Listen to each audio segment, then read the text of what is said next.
The Adventures of Sherlock Holmes by Sir Arthur Conan Doyle. Adventure 1. A Scandal in Bohemia. Sections 1 through 3. Section 1. To Sherlock Holmes, she is always the woman. I have seldom heard him mention her under any other name. In her eyes, she eclipses and predominates the whole of her sex. It was not that he felt any emotion akin to love for Irene Adler. All emotions, and that one particularly, were abhorrent to his cold, precise, but admirably balanced mind. He was, I take it, the most perfect reasoning and observing machine that the world has seen. But as a lover, he would have placed himself in a false position. He never spoke of the softer passions, save with a jibe and a sneer. They were admirable things for the observer, excellent for drawing the veil from men's motives and actions. But for the trained reasoner to admit such intrusions into his own delicate and finely adjusted temperament was to introduce a distracting factor which might throw a doubt on all his mental results.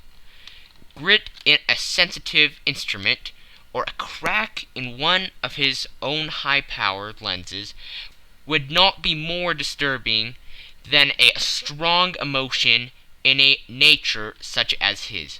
And yet there was but one woman to him, and that woman was the late Irene Adler, of dubious and questionable memory. I have seen little of Holmes lately. My marriage had drifted us away from each other. My own complete happiness and the home-centered interests which rise up around the man who first finds himself master of his own establishment were sufficient to absorb all my attentions, while Holmes, who loathed every form of society with his whole Bohemian soul, remained in our lodgings in Baker Street. Buried among his old books and altering from week to week between cocaine and ambition, the drowsiness of the drug, and the fierce energy of his own keen nature, he was still, as ever, deeply attracted by the study of crime, and occupied his immense faculties and extraordinary powers of observation in following out these clues, and clearing up those mysteries which had been abandoned as hopeless by the official police. From time to time I heard some vague account of his doings, of his summons to Odessa in the case of the Trepoff murder, of his clearing up of the singular tragedy of the Atkinson brothers at Trincomalee, and finally of the mission which he had accomplished so delicately and successfully for the reigning family of Holland. Beyond these signs of his activity, however, which I merely shared with all the readers of the daily press, I knew little of my former friend and companion. One night, it was on the 20th of March, 1888, I was returning from a journey to a patient, for I had now returned to civil practice, when my way led me through Baker Street. As I passed the well-remembered door, which must always be associated in my mind with my wooing, and with the dark incidents of the Stoty in Scarlet, I was seized with a keen desire to see Holmes again, and to know how he was employing his extraordinary powers. His rooms were brilliantly lit, and even as I looked up I saw his tall, spare figure pass twice in a dark silhouette against the blind. He was pacing the room, swiftly, eagerly, with his head sunk upon his chest and his hands clasped behind him. To me, who knew his every mood and habit, his attitude and manner, told their own story. He was at work again. He had risen out of his drug-created dreams, and was hot upon the scent of some new problem. I rang the bell, and was shown up to the chamber, which had formerly been in part my own. His manner was not effusive. It seldom was. But he was glad, I think, to see me. With hardly a word spoken, but with a kindly eye, he waved me an armchair, threw across his case of cigars, and indicated a spirit case and a gasogene in the corner. Then he stood before the fire and looked me over in his singular, introspective fashion. "Wedlock suits you," he remarked. "I think, Watson, that you have put on 7.5 pounds since I saw you." "7!" I answered. "Indeed, I should have thought a little more, just a trifle more, I fancy, Watson. And in practice again, I observe. You did not tell me that you intended to go into harness." "Then how do you know?" "I see it. I deduce it. How do I know that you have been getting yourself very wet lately, and that you have a most clumsy and careless servant girl?" "My dear Holmes," said I, "this is too much. You would certainly have been burned had you lived a few centuries ago. It is true that I had a country walk on Thursday, and came home in a dreadful mess. But as I have changed my clothes, I can't imagine how you deduce it. As to Mary Jane, she is incorrigible, and my wife has given her notice. But there again I fail to see how you work it out." He chuckled to himself, and rubbed his long, nervous hands together. "It is simplicity itself," said he. "My eyes tell me that on the inside of your left shoe, just where the firelight strikes it, the leather is scourged by 6 almost parallel cuts. Obviously they have been caused by someone who has very carelessly scraped around the edges of the soles in order to remove crusted mud from it. Hence you see my double deduction, that you have been out in vile weather, and that you have a particularly malignant, boot-slitting specimen of the London Slave. As to your practice, if a gentleman walks into my room smelling of iodine, with a black mark of nitrate of silver upon his right forefinger, and a budge on the right side of his top hat, to show where he has secreted his stethoscope, I must be dull indeed, if I did not pronounce him to be an active member of the medical profession."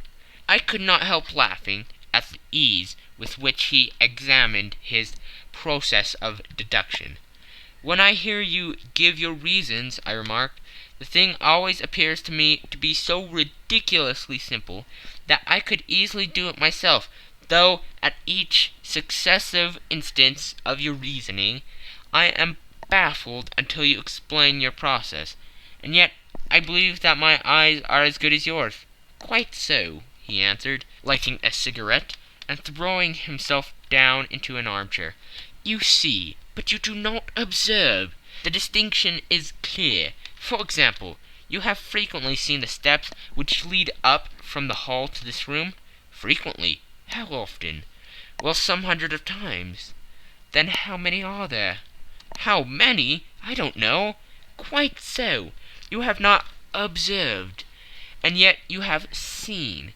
That is just my point. Now I know that there are 17 steps, because I have both seen and observed. By the way, since you are interested in these little problems, and since you have been good enough to chronicle one or two of my trifling experiences, you may be interested in this." He threw over a sheet of thick, pink-tinted notepaper, which had been lying upon the table. "It came by the last post," said he. "Read it aloud." The note was undated, and without either signature or address. "There will call upon you tonight, at 7:45, it said, "a gentleman who desires to consult you upon a matter of the very deepest moment. your recent services to one of the royal houses of Europe have shown that you are one who may safely be trusted with matters which are of an importance which can hardly be exaggerated. This account of you will have from all quarters received, but in your chamber then at that hour, and do not take it amiss if your visitor wears a mask." "This is indeed a mystery," I remarked. "What do you imagine that it means?" "I have no data yet. It is a capital mistake to theorize before one has data. Insensibly one begins to twist facts to suit theories, instead of theories to suit facts. But the note itself, what do you deduce from it?" "I certainly examined the writing, and the paper upon which it was written." "The man who wrote it was presumably well-to-do," I remarked, endeavoring to imitate my companion's process. "Such paper could not be bought under half a crown a packet. It is peculiarly strong and stiff." "Peculiar, that is the very word," said Holmes. "It is not an English paper at all. Hold it up to the light." I did so, and saw a large E with a small g, a P and a large G with a small t woven into the texture of the paper. "What do you make of that?" asked Holmes. "The name of the maker, no doubt, or his monogram, rather." "Not at all. The G with the small t stands for Gesellschaft, which is German for company. It is a customary contraction like our CO. P, of course, stands for paper. Now for the EG. Let us glance at our continual gazetteer." He took down a heavy brown volume from his shelves. Eglots. Here we are. Egeria. It is in a German-speaking country in Bohemia, not far from Carlsbad, remarkably as being the scene of the death of Wallenstein, and for its numerous glass factories and paper mills. Ha ha, my boy, what do you make of that?" His eyes sparkled, and he sent up a great blue triumphant cloud from his cigarette. "The paper was made in Bohemia," I said. "Precisely. And the man who wrote the note is a German. Do you note the particular contraction of the sentence? 'This account of you we have from all quarters received.' A Frenchman or Russian could not have written that. It is the German who is so unconscious to his verbs. It only remains, therefore, to discover what is wanted by this German, who writes upon Bohemian paper and prefers wearing a mask to showing his face. And here he comes, if I am not mistaken, to resolve all our doubts." As he spoke, there was the sharp sound of horses' hoofs, and the grating wheels against the curb, followed by a sharp pull at the bell. Holmes whistled. "A pair by the sound," said he. "Yes," he continued, glancing out of the window, "a nice little Brahmin, and a pair of beauties, 150 guineas apiece. There's money in this case, Watson, if there is nothing else. I think that I had better go, Holmes." "Not a bit, Doctor. Stay where you are. I am lost without my Boswell, and that promises to be interesting. It would be a pity to miss it. But your client, never mind him. I may want your help, and so may he. Here he comes. Sit down in that armchair, Doctor, and give us your best attention." A slow and heavy step, which had been heard upon the stairs and in the passage, paused immediately outside the door. Then there was a loud and authoritative tap. "Come in," said Holmes.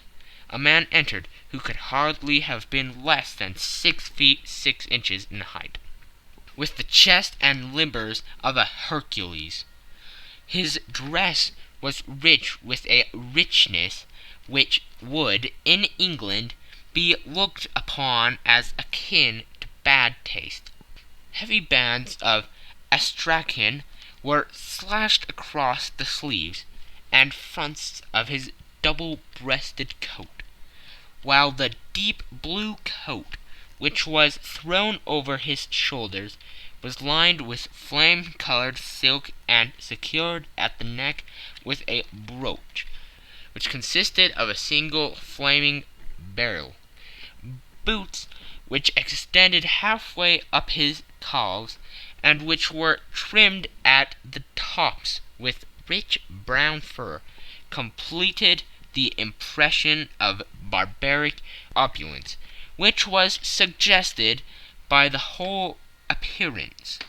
He carried a broad-brimmed hat in his hand, while he wore across the upper part of his face, extending down the past the cheekbones, a black-visored mask, which he had apparently adjusted that very moment, for his hand was still raised to it as he entered.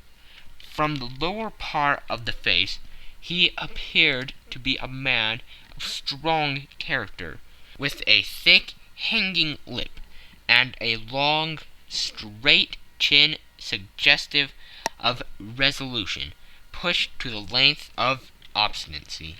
"You had my note?" he asked, with a deep, harsh voice, and a strongly marked German accent. "I told you that I would call." He looked from one to the other of us, as if uncertain which to address. "Pray take a seat," said Holmes. "This is my friend and colleague, Dr. Watson, who is occasionally good enough to help me in my cases. Whom have I the honor to address?" "You may address me as Count von Kramm, a Bohemian nobleman. I understand that this gentleman, your friend, is a man of honor and discretion, whom I may trust with a matter of the most extreme importance. If not, I should much prefer to communicate with you alone." I rose to go, but Holmes caught me by the wrist and pushed me back into my chair. "It is both or none," said he. "You may see before this gentleman anything which you may say to me." The Count shrugged his broad shoulders. "Then I must begin," said he, "by binding you both to absolute secrecy for 2 years. At the end of that time the matter will be of no importance. At present it is too much to say that it is of such weight it may have an influence upon European history." "I promise," said Holmes. "And I." "You may excuse this mask," countered our strange visitor. "The august person who employs me wishes his agent to be unknown to you, and I may confess at once that the title by which I have just called myself is not exactly my own." "I was aware of it," said Holmes dryly. "The circumstances are of great delicacy, and every precaution has to be taken to quench what might grow to be an immense scandal and seriously compromise one of the reigning families of Europe. To speak plainly, the matter implicates the great house of Armstian Hereditary, kings of Bohemia." "I was also aware of that," murmured Holmes, setting himself down in his armchair, closing his eyes. Our visitor glanced with some apparent surprise at the rigid, longing figure of the man, who had been no doubt depicted to him as the most incisive reasoner and most energetic agent in Europe. Holmes slowly reopened his eyes and looked impatiently at his gigantic client. "If your Majesty would condescend to state your case," he remarked, "I should be better able to advise you." The man sprang from his chair and paced up and down the room in uncontrollable agitation. Then, with a gesture of desperation, he tore the mask from his face and hurled it upon the ground. "You are right!" he cried. "I am the king. Why should I attempt to conceal it?" "Why, indeed?" murmured Holmes. "Your Majesty had not spoken before. I was aware that I was addressing William Gottrich Sigmund von Armstrong, Grand Duke of Kassel-Flatzin, and hereditary King of Bohemia." "But you can understand," said our strange visitor, sitting down once more and passing his hand over his high white forehead.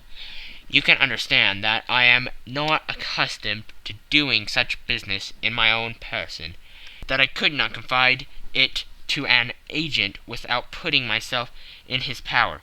I have come incognito from Prague, from the purpose of consulting you." "Then pray consult," said Holmes, shutting his eyes once more. "The facts are briefly these. Some 5 years ago, during a lengthy visit to Warsaw, I made the acquaintance of the well-known adventuress Irene Adler. The name is no doubt familiar to you?" "Kindly look her up in my index, Doctor," murmured Holmes, without opening his eyes. For many years he had adopted a system of docking all paragraphs concerning men and things, so that it was difficult to name a subject or a person on which he could not at once furnish information. In this case I found her biography sandwiched in between that of Hebrew rabbi and that of staff commander, who had written a monograph upon the deep-sea fishes. "Let me see," said Holmes. Born in New Jersey in the year 1858. Contrito. Scala. Prima donna Imperial Opera of Warsaw. Yes! Retired from the operatic stage. Ha! Living in London. Quite so, Your Majesty. As I understand, become entangled with this young person, wrote her some compromising letters, and is now desirous of getting these letters back." "Precisely so. But how?" "Was there a secret marriage?" "None." "No legal papers or certificates?" "None." "Then I fail to follow, Your Majesty. If this young person should produce her letters from blackmailing or other purposes, how is she to prove their authenticity?" "There is writing." "Pooh! Forgery." "My private notepaper." "Stolen." "My own seal." "Imitated." "My photograph." "Bought." "We were both in the photograph." "Oh dear, that is very bad. Your Majesty has indeed committed an indiscretion." "I was mad, insane." "You have compromised yourself seriously." "I was only Crown Prince then. I was young. I am but 30 now." "It must be recovered." "We have tried and failed." "Your Majesty must pay. It must be bought." "She will not sell." "Stolen, then." 5 attempts have been made. Twice burglars in my pay ransacked her house. Once we diverted her luggage when she travelled. Twice she had been waylaid. There has been no result. "No sign of it?" "Absolutely none." Holmes laughed. "It is quite a pretty little problem," said he. "But a very serious one to me," returned the King, reproachfully. "Very indeed. What does she propose to do with the photograph?" "To ruin me." "But how?" "I'm about to be married." "So I have heard." "To Claudia Lorman von Saxe-Montenegrin, second daughter of the King of Scandinavia. You may know the strict principles of her family. She is herself the very soul of delicacy. A shadow of a doubt as to my conduct would bring the matter to an end." "And Irene Adler?" "Threatens to send him a photograph. And she will do it. I know that she will do it. You do not know her, but she has a soul of steel. She has the face of the most beautiful of women, and the mind of the most resolute of men. Rather than I should marry another woman, there are no lengths to which she would not go. None." "You are sure that she has not sent it yet?" "I am sure." "And why?" "Because she has said that she would send it on the day when the betrothal was publicly proclaimed. That would be next Monday." "Oh, then we have 3 days yet," said Holmes with a yawn. "That is very fortunate, as I have 1 or 2 matters of importance to look into just at present. Your Majesty will, of course, stay in London for the present?" "Certainly. You will find me at the Logram under the name of the Count von Kram. Then I shall drop you a line to let you know how we progress. Pray do so. I shall be all anxiety. Then as to money, you have carte blanche. Absolutely.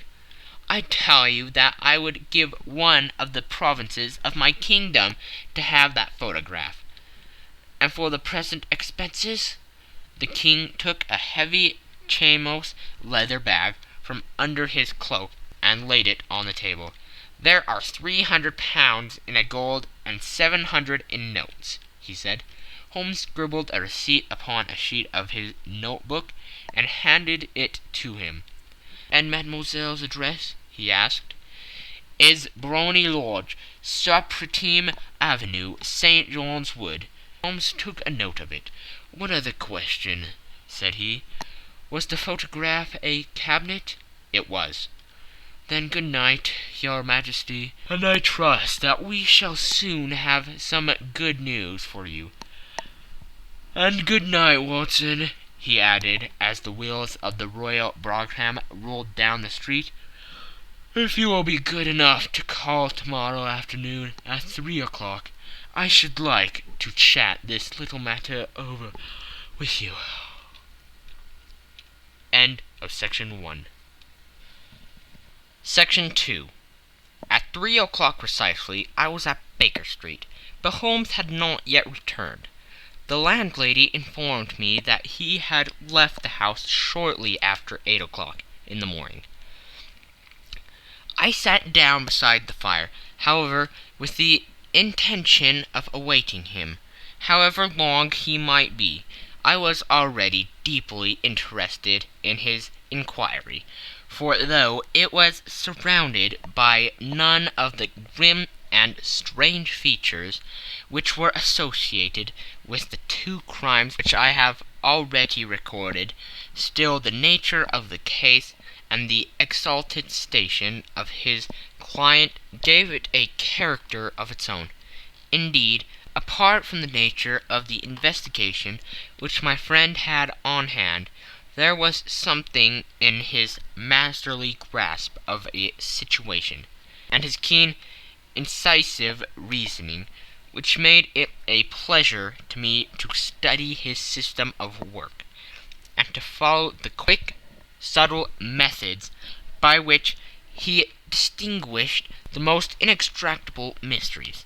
So accustomed was I to his invariable success that the very possibility of his failing had ceased to enter into my head. It was close upon 4 before the door opened, and a drunken-looking groom, ill-kept and side-whiskered, with an inflamed face and disreputable clothes, walked into the room. Accustomed as I was to my friend's amazing powers in the use of disguises, I had to look 3 times before I was certain that it was indeed he. With a nod he vanished into the bedroom, whence he emerged in 5 minutes, too suited and respectable as of old, putting his hands into his pockets.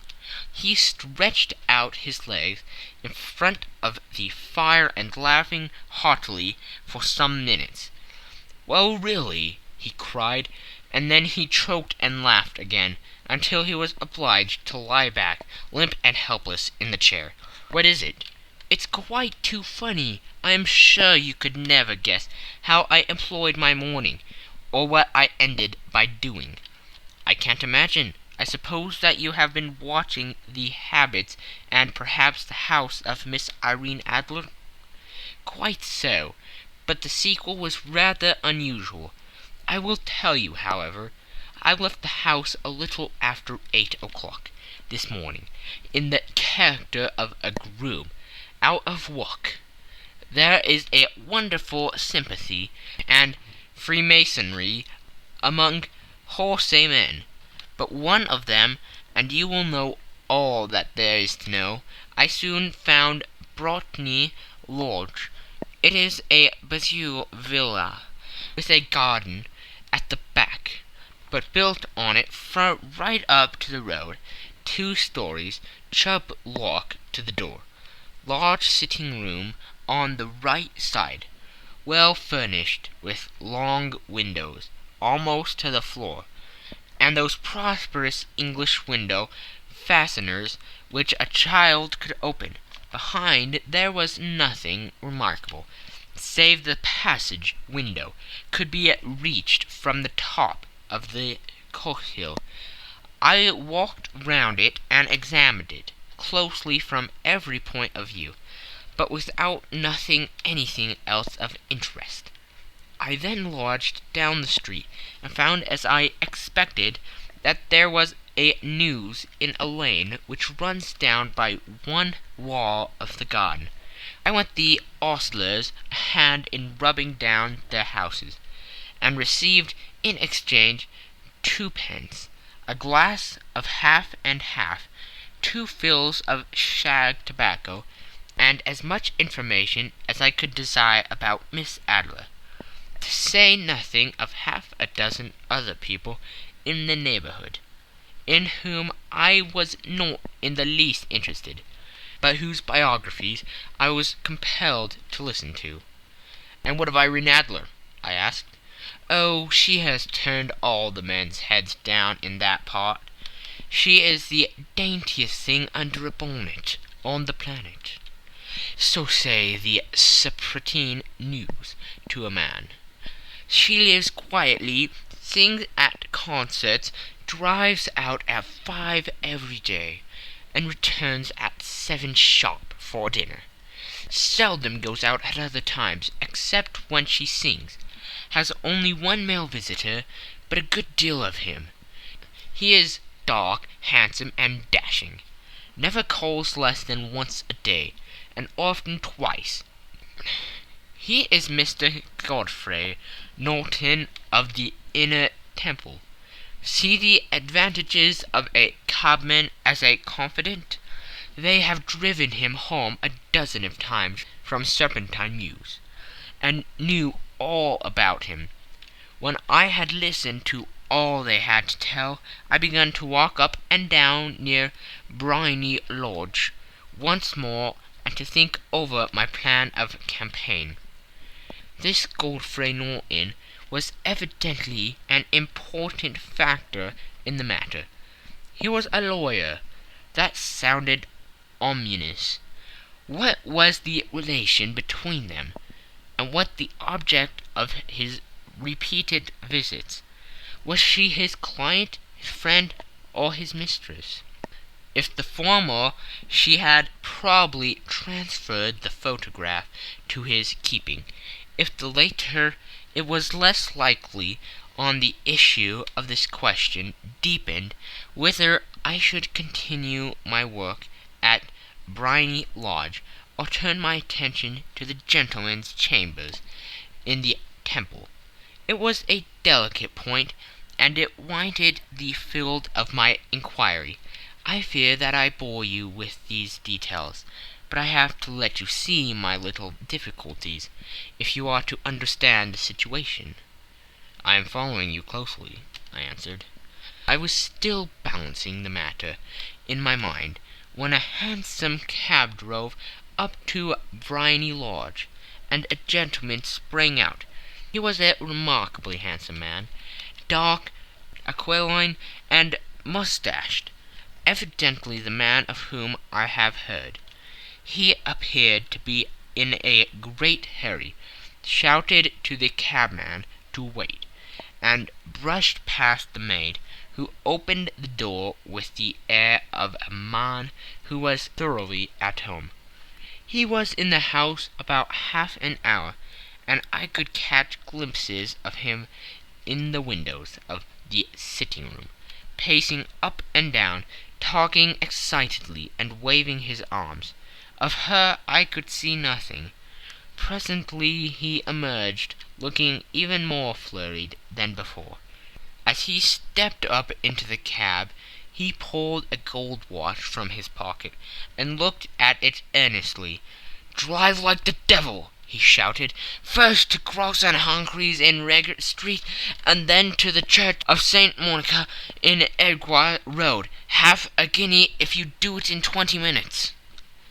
Away they went, and I was just wondering whether I should not do well to follow them, when up the lane came a neat little landau, the coachman with his coat only half buttoned, and his tie under his ear, while all the tags of his harness were sticking out of the buckles. It hadn't pulled up before she shot out of the hall door and into it. I only caught a glimpse of her at the moment, but she was a lovely woman, with a face that a man might die for. "The Church of St. Monica, John," she cried, "and half a sovereign if you reach it in 20 minutes. This was quite too good to lose, Watson. I was just balancing whether I should run for it, or whether I should perch behind her landau, when a cab came through the street. The driver looked twice at such a shabby fare, but I jumped in before he could object. "The Church of St. Monica," said I, "and half a sovereign if you reach it in 20 minutes." It was 25 minutes to 12, and of course it was clear enough what was in the wind. My cabby drove fast. I don't think I ever drove faster, but the others were there before us, the cab and the landau, with their steaming horses, were in front of the door. When I arrived, I paid the man and hurried into the church. There was not a soul there, save the two whom I had followed, and a surpliced clergyman, who seemed to be expostulating with them. They were all three standing in a knot in front of the altar. I longed up the side aisle like any other idler who has dropped into a church. Suddenly, to my surprise, the three at the altar faced round to me, and Godfrey Norton came running as hard as he could toward me. "Hank," he cried, "you'll do. Come, come." "What then?" I asked.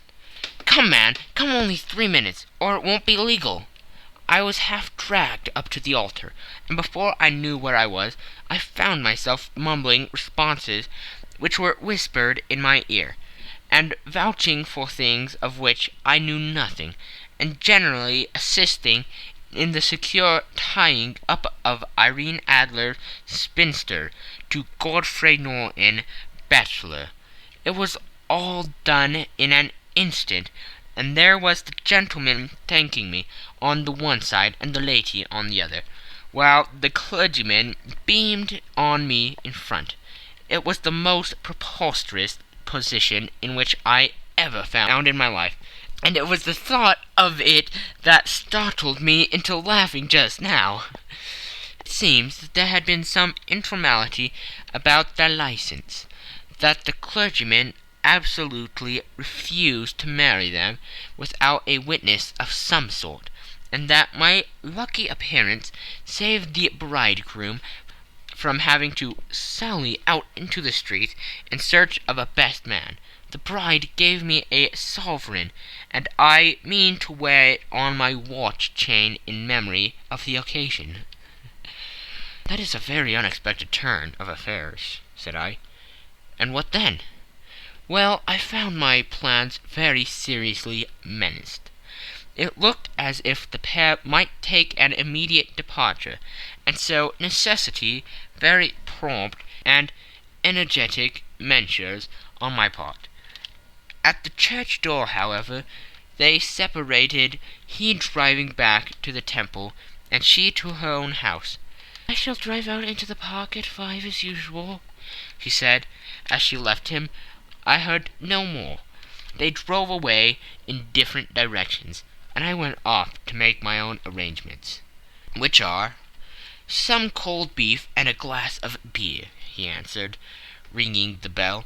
"I have been too busy to think of food, and I am likely to be bustier still this evening. By the way, Doctor, I shall want your cooperation." "I shall be delighted." "You don't mind breaking the law?" Not in the least. No running a chance of arrest? Not in a good cause? Oh, the case is excellent. Then I am your man. I was sure that I might rely on you. But what do you wish? When Miss Turner has brought in the tray, I will make it clear to you now," he said, as he turned hungrily on the simple fare that our landlady had provided. "I must discuss it while I eat, for I have not much time. It is nearly 5 now. In 2 hours we must be on the scene of action. Miss Irene, or Madame, rather, returns from her drive at 7. We must be at Briony Lodge to meet her." "And what then?" "You leave that to me. I have already arranged what is to occur. There's only one point on which I must insist. You must not interfere, come what may. You understand?" "I'm to be neutral?" "To do nothing whatever. There will probably be some small unpleasantness. Do not join in it.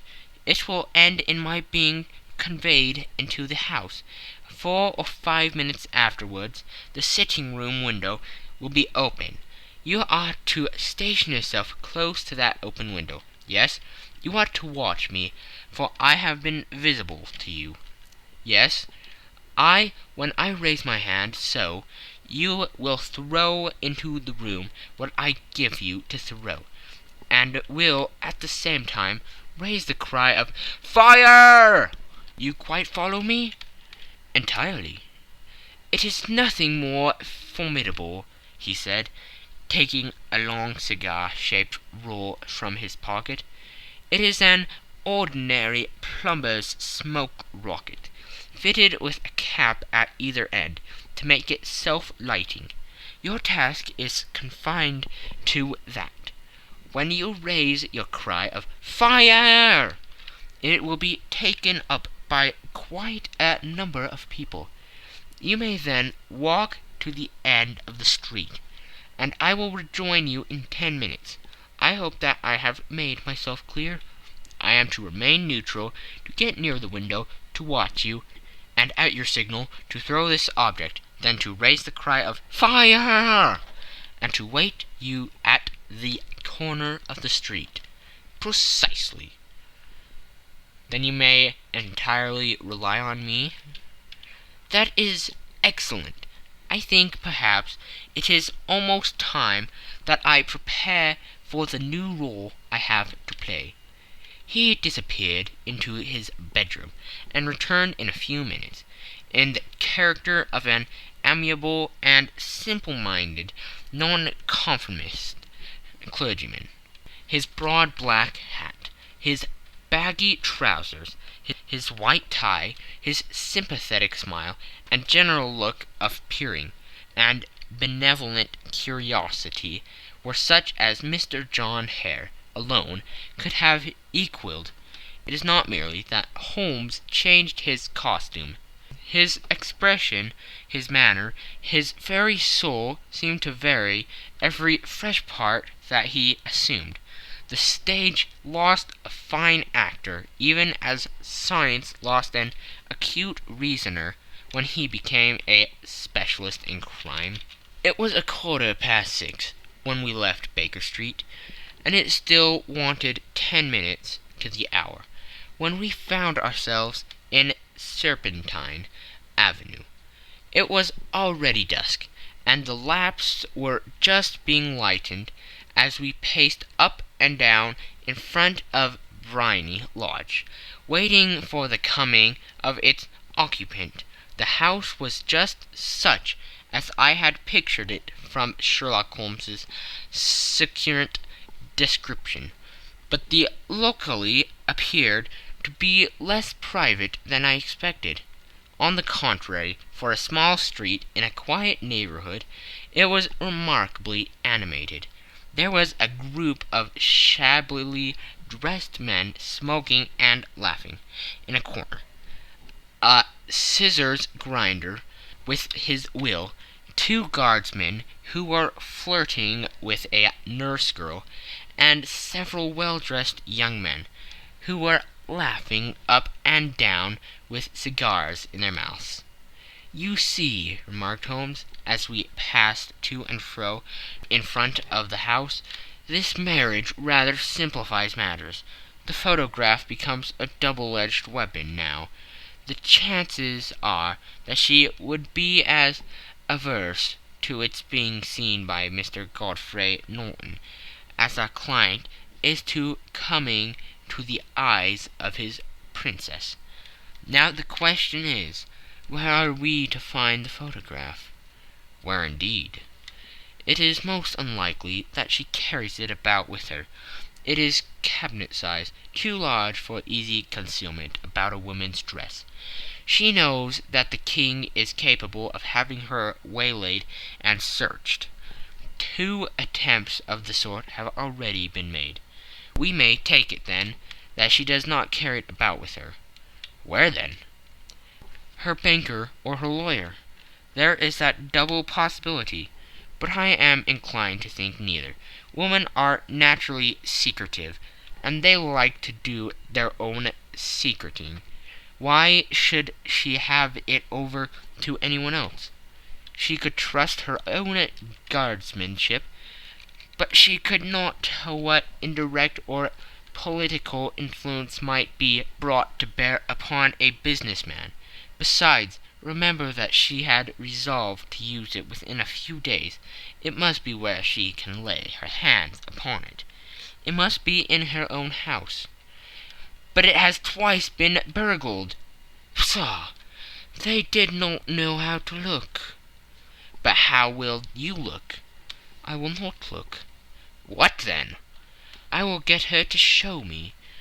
"But she will refuse." "She will not be able to.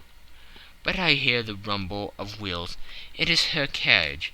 Now carry out my orders to the letter." As he spoke, the gleam of the side-lights of a carriage came round the curve of the avenue. It was a smart little landau, which rattled up to the door of Brimy Lodge. As it pulled up, one of the loafing's men at the corner dashed forward to open the door, in the hope of earning a copper, but was elbowed away by another loafer, who had rushed up with the same intention. A fierce quarrel broke out, which was increased by the 2 guardsmen, who took sides with one of the longers, and by the scissors grinder, who was equally hot upon the other side. A blow was struck, and in an instant the lady, who had stepped from her carriage, was the centre of a little knot of flourished and struggling men, who struck savagely at each other with their fists and sticks. Holmes dashed into the crowd to protect the lady, but just as he reached her he gave a cry and dropped to the ground, with the blood running freely down his face. At his fall the guardsmen took their heels in one direction, and the longers in the other, while a number of better-dressed people, who had watched the suffice without taking part in it, crowded in to help the lady and to attend to the injured man. Irene Adler, as I will still call her, had hurried up the steps, but she stood at the top with her superb figure outlined against the lights of the hall, looking back into the street.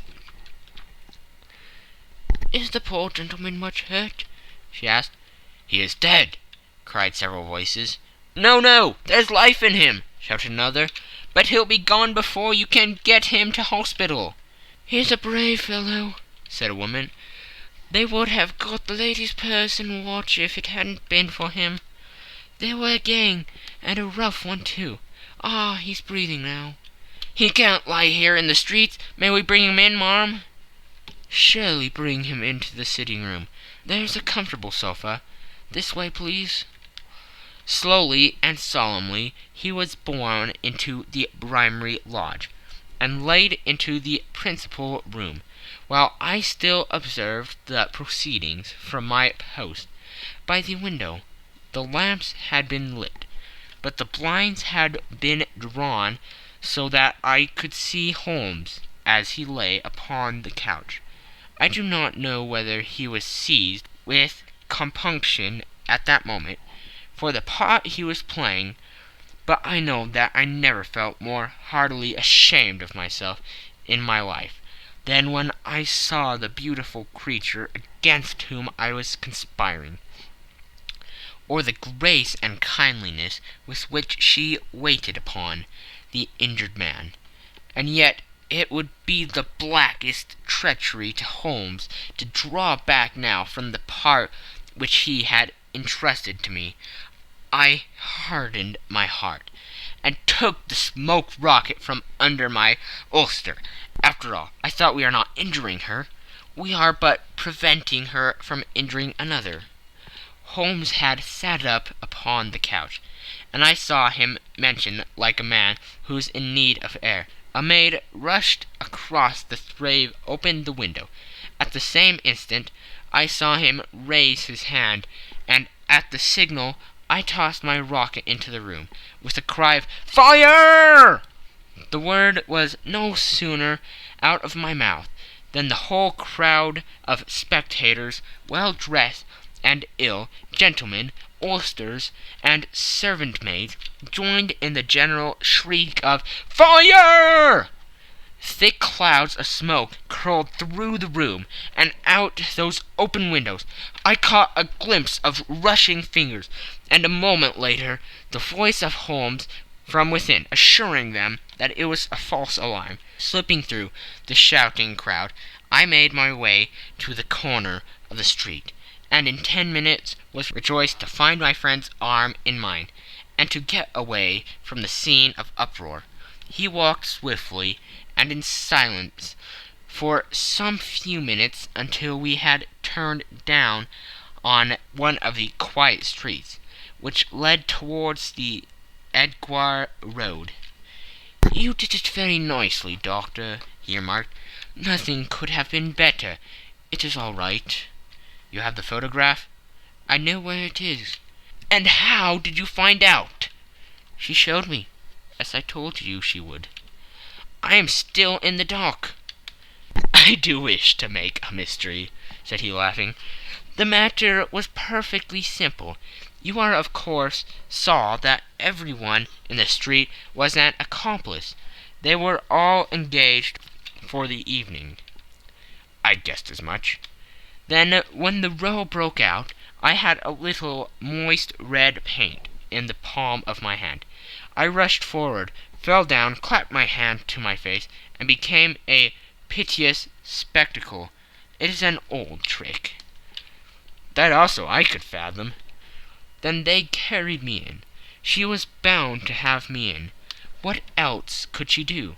And into her sitting-room, which was the very room which I suspected. It lay between that and her bedroom, and I was determined to see which.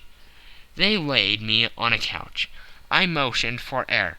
They were compelled to open the window, and you had your chance." "How did that help you?" "It was all important. When a woman thinks that her house is on fire, her instinct is at once to rush to the thing which she values most. It is a perfectly overpowering impulse, and I have more than once taken advantage of it. In the case of the Darlington substitution scandal, it was of use to me, and also in the Arnsworth Castle business. A married woman grabs at her baby, an unmarried one reaches for her jewelry box. Now it was clear to me that Our Lady of today had nothing in the house more precious to her than what we are in quest of. She would rush to secure it. The alarm of the fire was admirably done. The smoke and shouting were enough to shake nerves of steel. She responded beautifully.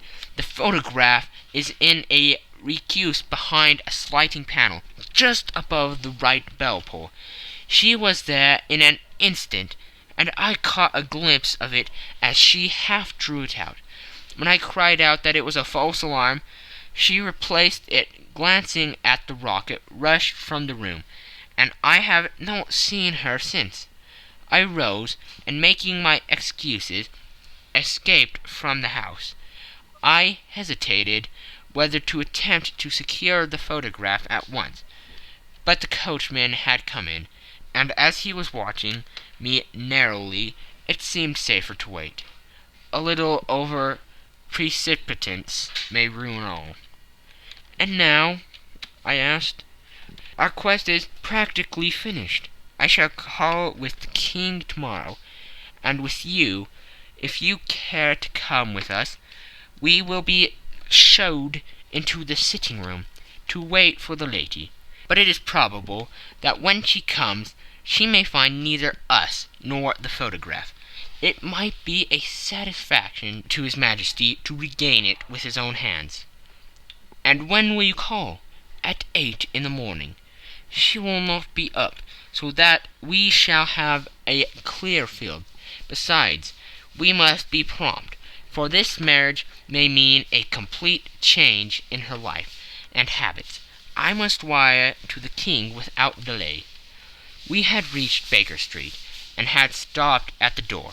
He was searching his pockets for the key, when someone passing said, "Good night, Mr. Sherlock Holmes." There were several people on the pavement at the time, but the greeting appeared to come from a slim youth in an ulster who had hurried by. "I've heard that voice before," said Holmes, starting down the dimly lit street. "Now I wonder who the deuce that could have been." End of Section 2. Section 3. I slept at Baker Street that night, and we were engaged upon our toast and coffee in the morning, when the King of Bohemia rushed into the room. "You have really got it?" he cried, grasping Sherlock Holmes by either shoulder, or looking eagerly into his face. "Not yet. But you have hopes?" "I have hopes." "Then come. I am all impatience to be gone." "We must have a cab." "No, my brougham is waiting." "Then that will simplify matters."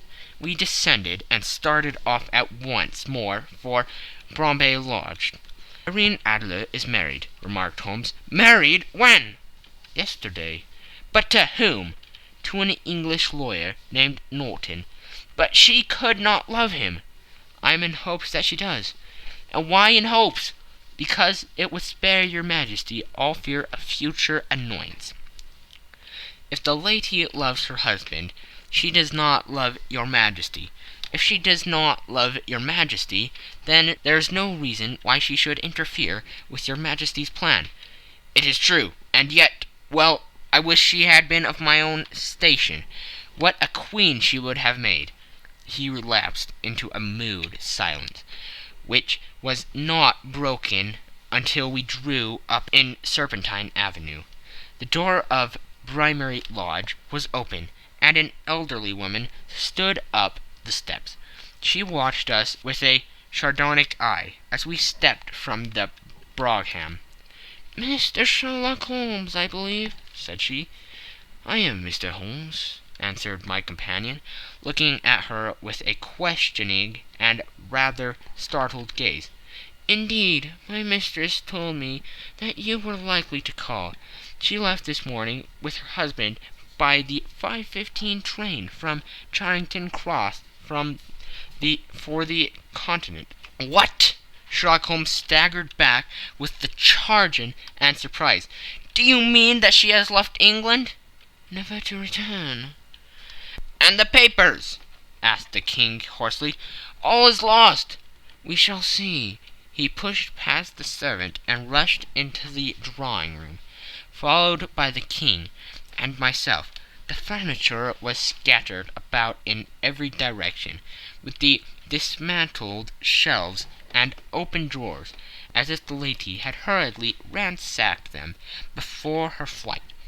Holmes rushed at the bell-pull, tore back a small sliding shutter, and plunging in his hand, pulled out a photograph and a letter.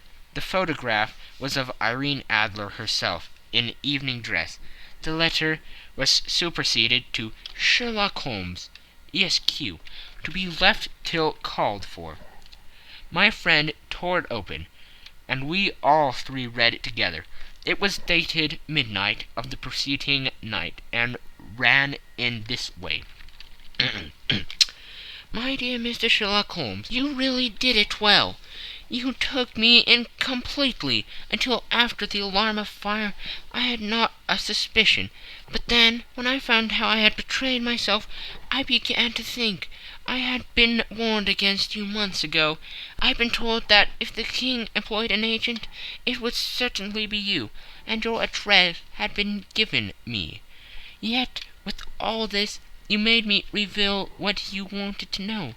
Even after I became suspicious, I found it to think evil of such a dear, kind old clergyman. But you know I have been trained as an actress myself. Male costume is nothing new to me. I often take advantage of the freedom which it gives. I sent John the coachman to watch you, ran upstairs, got into my walking clothes, as I call them, and came down just as you departed. Well, I followed you to your door, and so made sure that I was really an object of interest to the celebrated Mr. Sherlock Holmes. Then I rather imprudently wished you good night, and started for the Temple to see my husband. We thought the best resource was flight, when we pursued by so formidable an antagonist. So you will find the nest empty when you call tomorrow. As to the photograph, your client may rest in peace. I love and am loved by a better man than he. The king may do what he will without hindrance from one who he has cruelly wronged. I keep it only to safeguard myself, and to preserve a weapon which will always secure me from any steps which he might take in the future. I leave a photograph which he might care to possess, and I remain, dear Mr. Sherlock Holmes, very truly yours, Irene Norton, née Adler. "What a woman! Oh, what a woman!" cried the King of Bohemia, when we had all three read this epistle. "Did I not tell you how quick and resolute she was? Would she not have made an admirable queen? Is it not a pity that she was not on my level?" "From what I have seen of the lady, she seems indeed to be on a very different level to you, Majesty," said Holmes coldly. "I am sorry that I have not been able to bring your Majesty's business to a more successful conclusion." "On the contrary, my dear sir," cried the King, "nothing could be more successful. I know that her word is inviolate. The photograph is now as safe as if it were in the fire." "I am glad to hear your Majesty say so." "I am immensely indebted to you. Pray tell me in what way I can reward you. This ring—" He slipped an emerald snake ring from his finger and held it out upon the palm of his hand. "Your Majesty has something which I should value even more highly," said Holmes. "You have but to name it. The photograph!" The King stared at him in amazement. "Irene's photograph!" he cried. "Certainly, if you wish it." "I thank your Majesty. Then there is no more to be done in the matter. I have the honor to wish you very good morning." He bowed and turned away without observing the hand which the King had stretched out to him. He set off in my company for his chambers. And that was how a great scandal threatened to affect the kingdom of Bohemia, and how the best plans of Mr. Sherlock Holmes were beaten by a woman's wit. He used to make merry over the cleverness of women, but I have not heard him do it of late.